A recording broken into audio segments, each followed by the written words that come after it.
Hello, I'm Andrea Bauer, a member of the League of Women Voters of the Greater Dayton area. I'm here today with the candidates running for the Beavercreek Board of Education. The candidates are Claire Chinske, Nathan Boone, Carl Fischer IV, Krista Hunt, and Joann Rigano. Krista Hunt was not able to join us due to a prior commitment. We will start the interviews by giving the candidates 1 minute to tell us about themselves and why they want to serve on the Beavercreek Board of Education. So we will begin with Claire Chinske.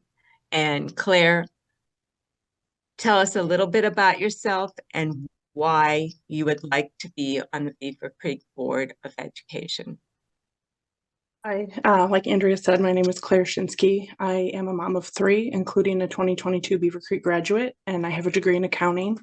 We've lived in Beavercreek for almost 10 years. I've volunteered for a number of school-related activities, including First Lego League, the Beavercreek Music Parents Association, and the Citizens for Beavercreek Schools to help educate the public on school funding.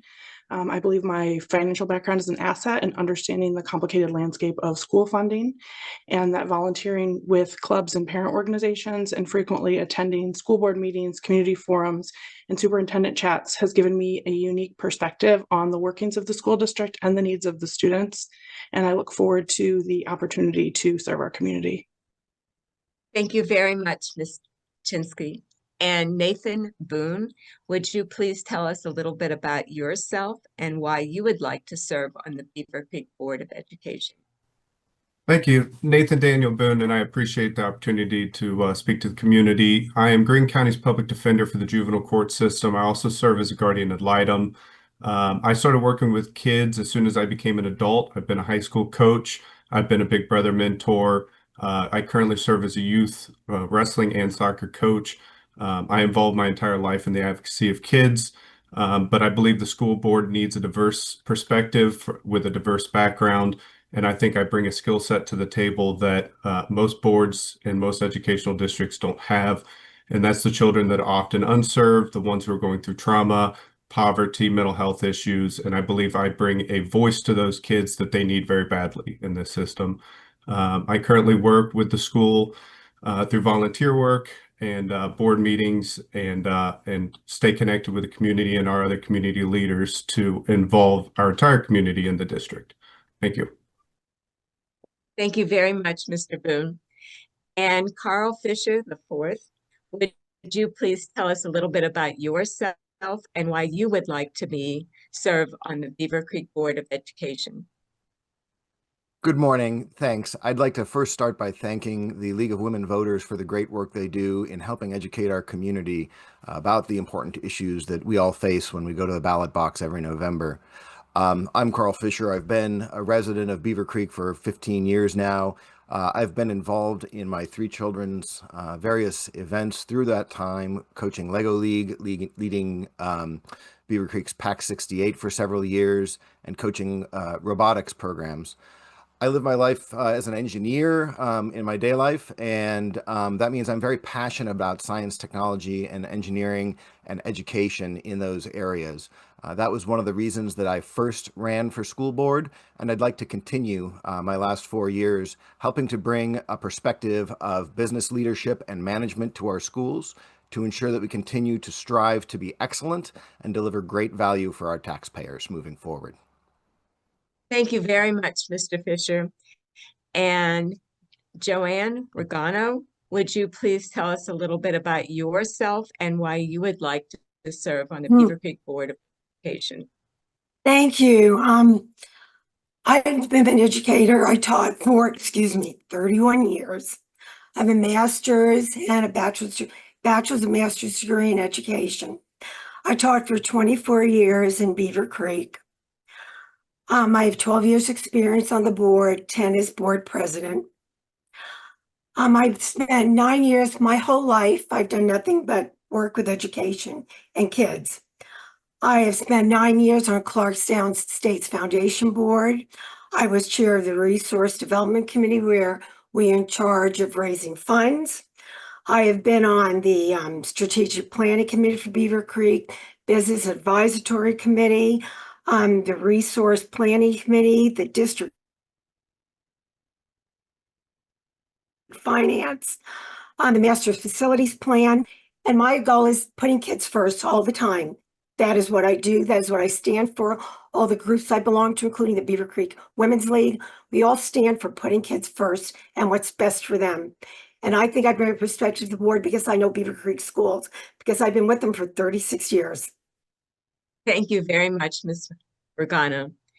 And now we're going to have a series of 3 questions, and you will have 2 minutes to answer these questions. And again, we will mix up the order a little bit. And the first question is, as a school board member, how will you address parent concerns? And we're going to start with Mr. Fischer for this question. So Carl Fischer IV. As a school board member, how will you address parents' concerns? Good morning. Yeah, that's a fantastic question. And I see that as one of the key activities that school board members are responsible for doing, is ensuring that the concerns of our parents are heard and represented in the policy decisions that the board helps establish through our voting process. I believe it's important that we work parent concerns through a structured process.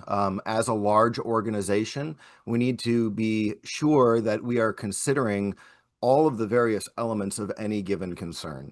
In the 4 years of experience I've had serving in the schools, I've been informed about quite a few challenges and issues that our district has had to work through. Of course, many of those are sensitive and need to be private.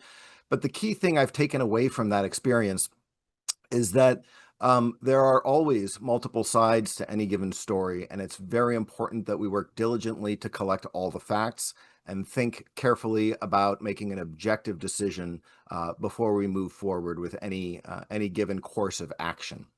The other key thing that I try to make sure we do, and I've been pushing for over the last 4 years during my term, is always use parent concerns and issues that are brought to our attention as an opportunity to review policies and structures in the organization that could have led to that single concern. Oftentimes, what I find in talking to the public is that people are hesitant to bring concerns forward.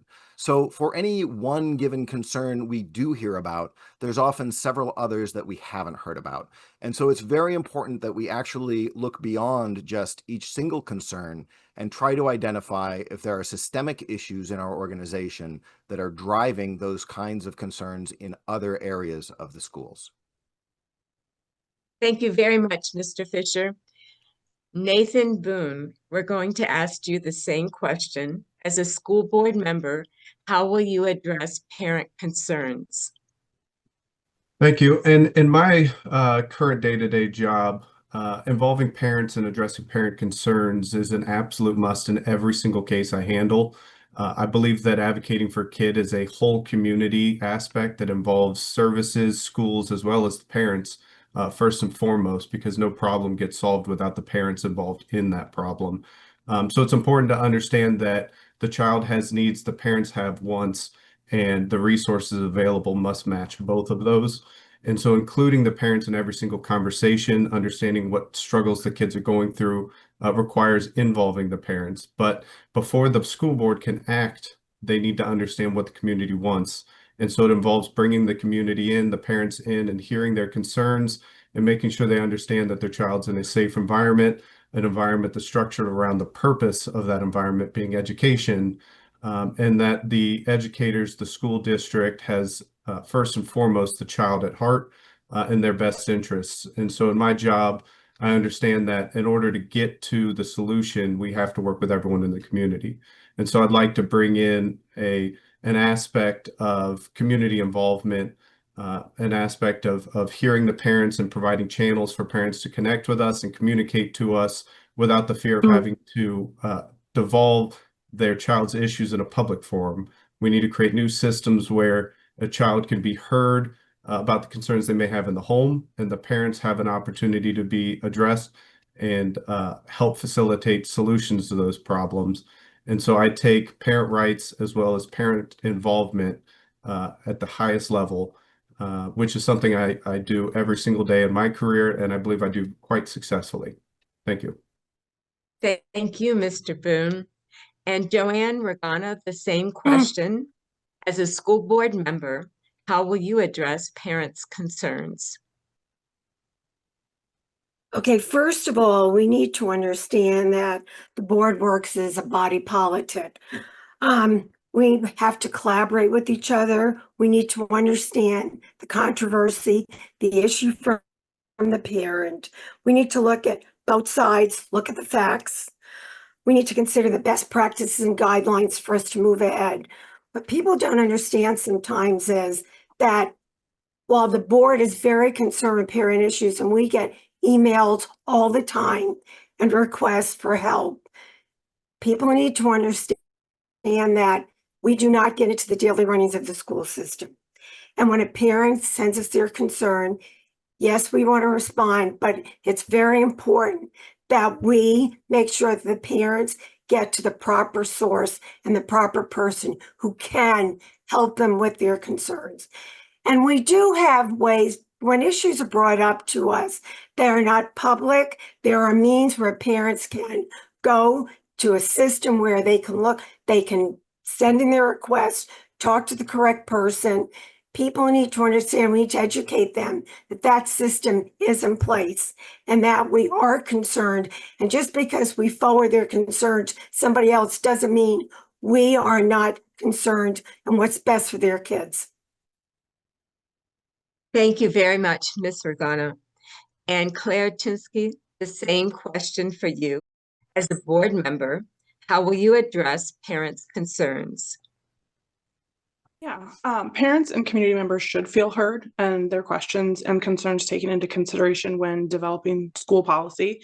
And like Joann mentioned, school board members are not involved in day-to-day operations of the school district. And if they're approached with those kinds of concerns, those should be forwarded to the appropriate department within the school district. I would like to see the school district develop an official policy on replying to people that speak at public meetings like the school board meetings, or email to them or email them. I know that there have been times where, like, my daughter spoke at a school board meeting and was a little disappointed that she never got a response from anyone about that. And it might not have been a specific school board issue, but that could be forwarded on, if that concern was there. A specific concern, so I could give an example of something on how I would handle it, is that I've heard from a lot of parents is regarding bullying, both currently and when I ran in 2023. And I'd like to see the district continue to focus on positive behavioral interventions and supports, and also recognize when children are repeatedly targeting other students that they may need to be separated from their aggressor. And so the district could audit their reporting and escalation procedures to find areas of weaknesses, because all children deserve a positive and affirming environment to learn, and we need to all work together to find the best solutions for that to happen. Thank you very much, Ms. Chinske. And now we're going to move on to our second question. And that question is, what do you see as the most important issues facing your school district? And we're going to begin with Joann Rigano. So the question again is, what do you see as the most important issues facing your school district? I see there are two. First, it's the increasing enrollment. We have trailers. We have 18 classrooms and trailers all over the district. Our bond issue did not pass. So therefore, we do have to look into where we're going from here. We can't say that this issue is going away, because it's not. That is a major concern of our district.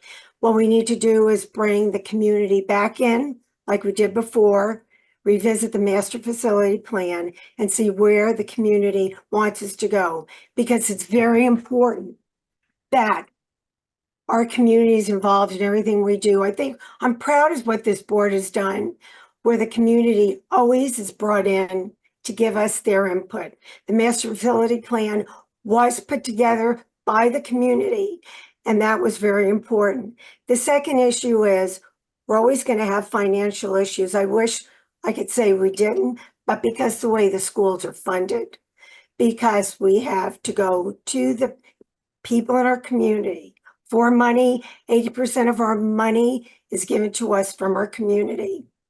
That is always going to be an issue. So we need to make sure that we are using our taxpayer dollars prudently. We need to make sure that we are getting grants to supplement our income. And we've got our mental health grant, we've got our cybersecurity grant, our STEM grants. These are great opportunities for our district to what I call supplement the money we don't have. Thank you very much, Ms. Rigano. Carl Fischer IV, the same question for you. What do you see as the most important issues facing your school district? Thank you. Yeah, I think there are 4 issues that I'm going to focus on, and I suspect you'll start to see some similarity amongst the candidates. So I'll spend some of my time emphasizing the other differences, if you will. First off, it is to preserve and protect what I see as an exceptional school district. Beavercreek performs consistently in the top 20% of all districts in Ohio academically, while spending over $1,700 less per student than the average school district in the state. I think that is an exceptional achievement, and I believe it is due to a strong and unified board that is focused on the core mission of our schools, which is, of course, educating our students and being prudent with our taxpayer money. And I think it owes as well to our exceptional administrative and leadership team, who is constantly looking for ways to improve and do better every year. Every time there's an opportunity, they're looking for ways to improve. The second thing I want to ensure that we continue to do well, I believe we are doing it well, but we cannot take the eye off the ball, is cybersecurity. We've seen multiple major institutions recently become victims of cyber attacks, and it has a devastating effect on our ability to do our mission. And when you stop and think about all of the private information that our schools have about children, from medical information to disciplinary information, the consequences of a cyber attack that could put that sensitive information at risk would be very high. I think we're doing a good job. It's something I'm passionate about in my day job, and it's something I continue to advocate for on the school board. Third is ensuring that we serve all students. One of the things I love about public school is that we are here for everyone in the community. We do a great job reaching out and welcoming new residents as our military members move in and out of the community. We try to make sure that we're doing whatever we can to ensure that all members of our community feel welcome and included and can get a great education in our schools. And finally, of course, as part of being a phenomenal school district, we have to make sure we have the space our students need to learn. And absolutely, that is something we need to find a path forward with in light of the significant tax challenges our community faces. Thank you very much, Mr. Fisher. And Nathan Boone, the same question for you. What do you see as the most important issues facing your school district? Thank you. So I think that's an interesting question because it really can boil down to perspective and priorities from everyone in the community, whether it's overcrowding in the schools, the city growing out of control, the property tax going up, the mental health and bullying within the school. It certainly can be a perspective depending on the person that you ask. But ultimately, I think for me, it's the priorities of the school board. And I think that building a community relationship is going to be the first thing that needs to be tackled, because ultimately the community doesn't see what the school board does on a day-to-day basis. I've been to several board meetings that have been surprised about the lack of community involvement at the board meetings, and I'd love to see that grow, because I think the board needs to understand what the community's issues are. And as elected officials, our focus needs to be on the child first and foremost. Every dollar spent needs to go to the child. Every dollar collected in taxes needs to be spent in a way that the community can see it and understand that it's value for our students and not the gravitas of the school itself. And so I'd like to see that issue tackled first and foremost, getting the community back in and developing trust between the community and the board that serves those kids. And in order to do that, we're going to have to come up with a system of being more efficient with how we spend our money. We need to come up with a system that actually tackles the bullying mental health issue, because this is an issue that existed when I was in school and it continues to exist now. And so when taxpayers, when citizens, and when students are seeing reoccurring problems and their parents are telling them they went through the same problems when they went to school, then I think that At a certain point, the Board of Education needs to really buckle down and focus on community transparency and involvement and rebuilding that trust. We're never going to get a levy passed unless the citizens understand what the levy is for and why exactly the school needs the amount they're asking for. So for me, the priority here is getting the community back into the school district. Thank you very much, Mr. Boone. And Claire Chinske, the same question for you. What do you see as the most important issues facing your school district? For me, school funding is one of the biggest issues that the school district faces, because without adequate funding, the school district can't deal with behavioral problems. They can't expand the buildings to accommodate growth. They can't offer specialized classes that are setting up our students for future successes. The state funding model gives Beavercreek City Schools the absolute state minimum, which leaves the burden on local property taxes.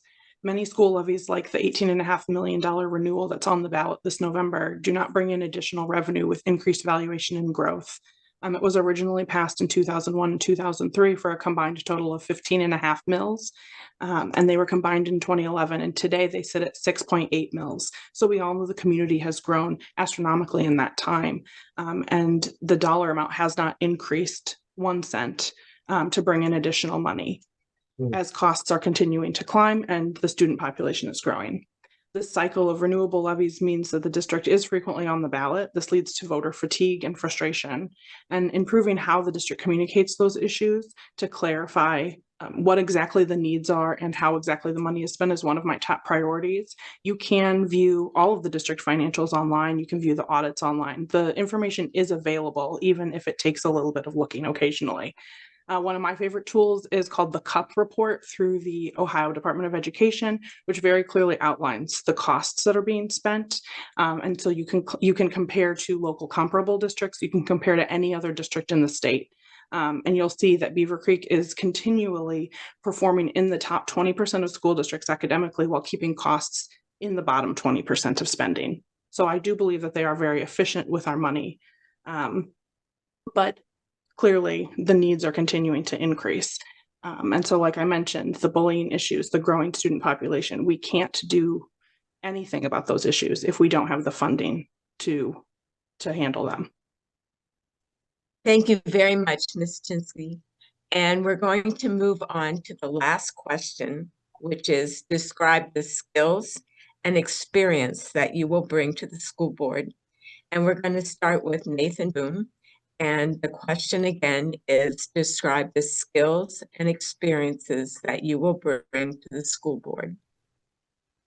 Thank you. So the skills that I bring is a unique set that, as I said in a previous question, not a lot of board members in any district have, and that's to have someone on the board who works at the backside of the pipeline with kids, that advocates for the kids that are impoverished, going through mental health or divorce, going through bullying, or any other issue that causes turbulence or distraction from the school itself.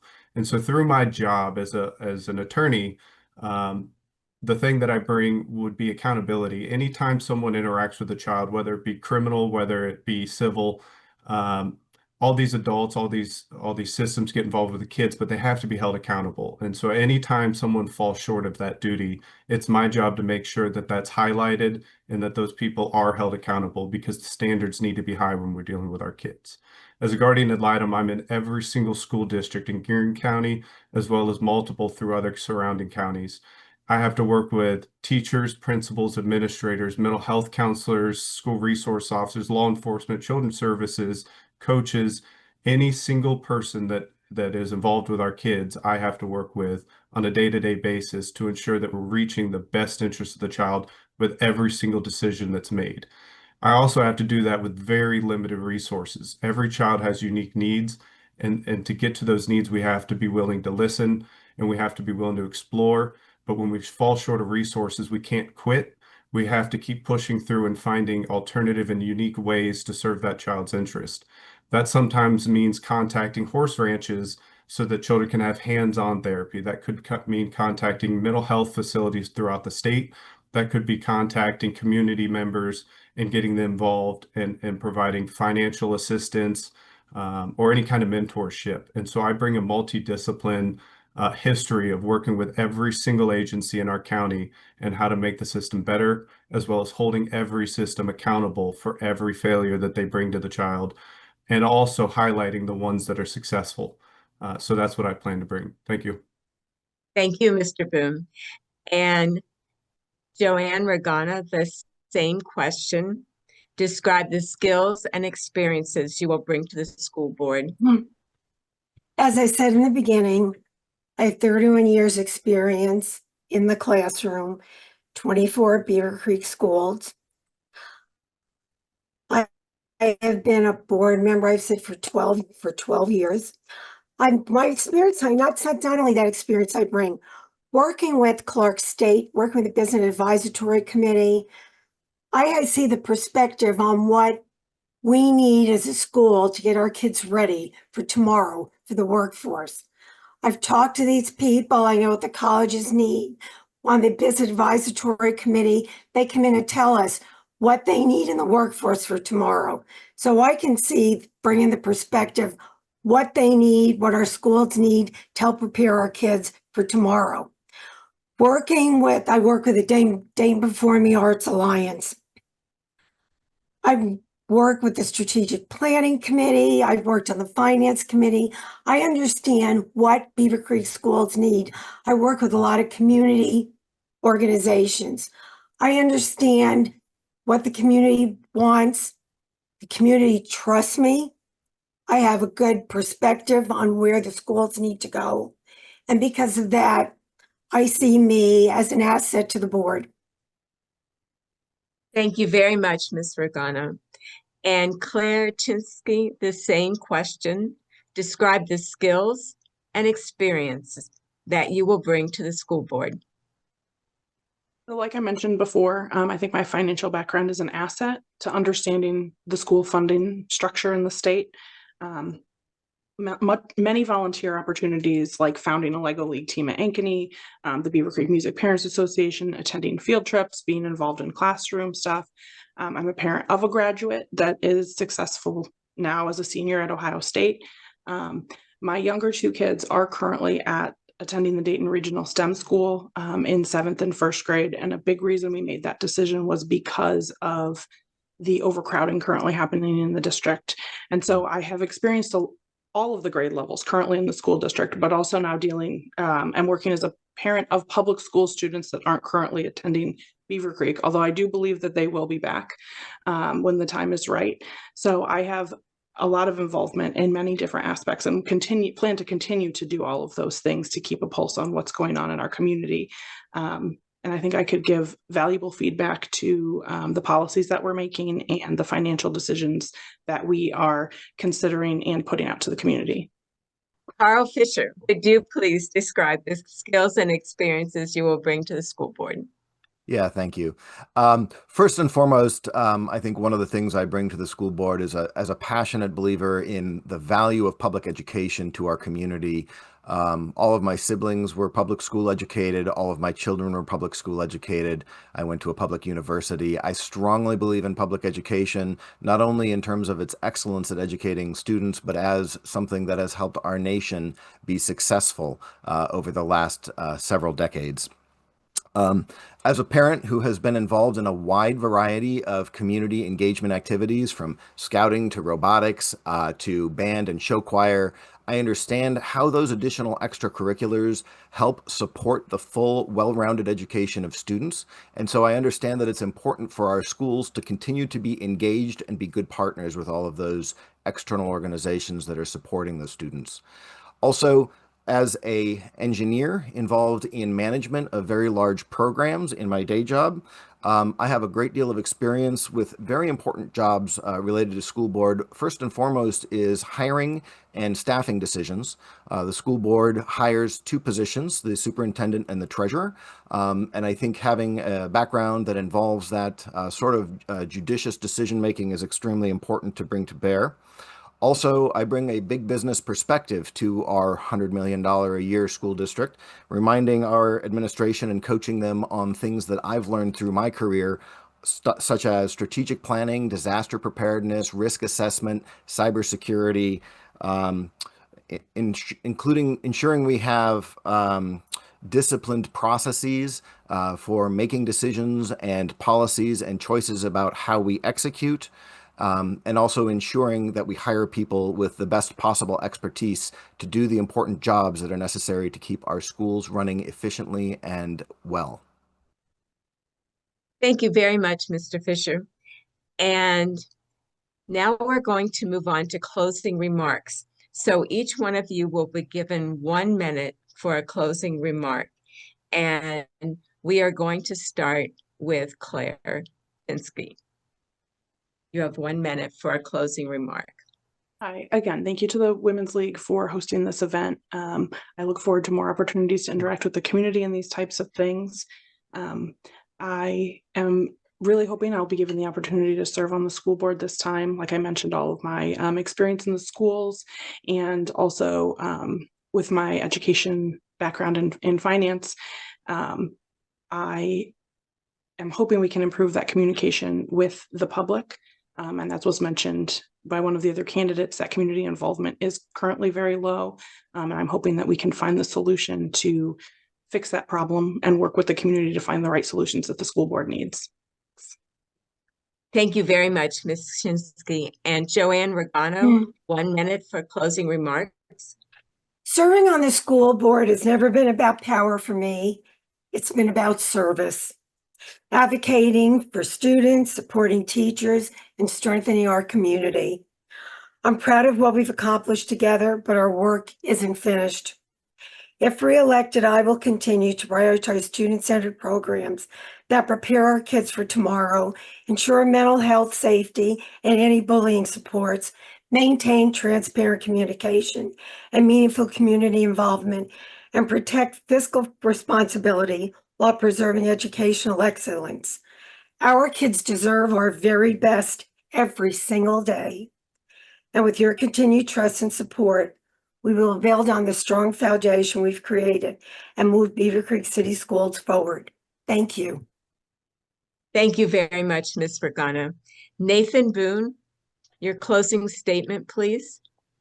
Yeah, again, thanks for having me to this. This has been great. To this point, I built a career on serving one child at a time and advocating for everything that I can do to make sure their life's better and that they can be diverted from the chain that they're on and put on a better path.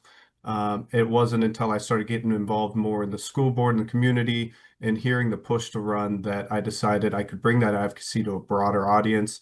And I believe that I'm a kind of person that can connect the community and bring together a lot of different programs and assets, which I think is vital in serving our kids.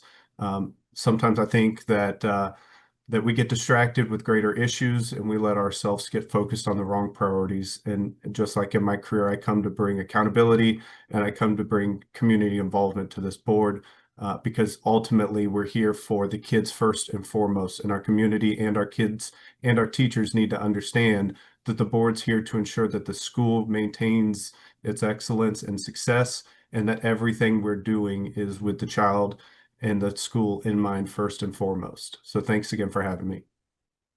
Thank you very much, Mr. Boone. And Carl Fischer IV, would you give us your closing remarks, please? Yeah, first I'd like to start by thanking the voters for entrusting me with service on the school board. It has truly been a privilege and an honor to represent your interests and to be able to invest my time in serving the students of Beavercreek. It has been a fantastic experience. I hope you'll see fit to elect me again this November 4th. I believe I have brought a passion for education, a commitment to service of our community, a transparency of our schools to front and center through my service on the school board.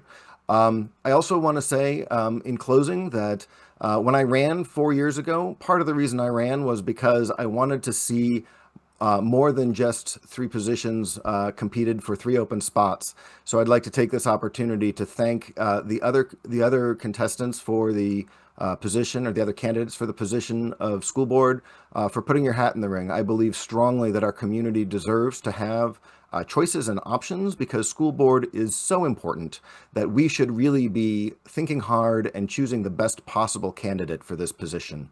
And in closing, I'd like to finally thank the League of Women Voters again for hosting this educational information for our community.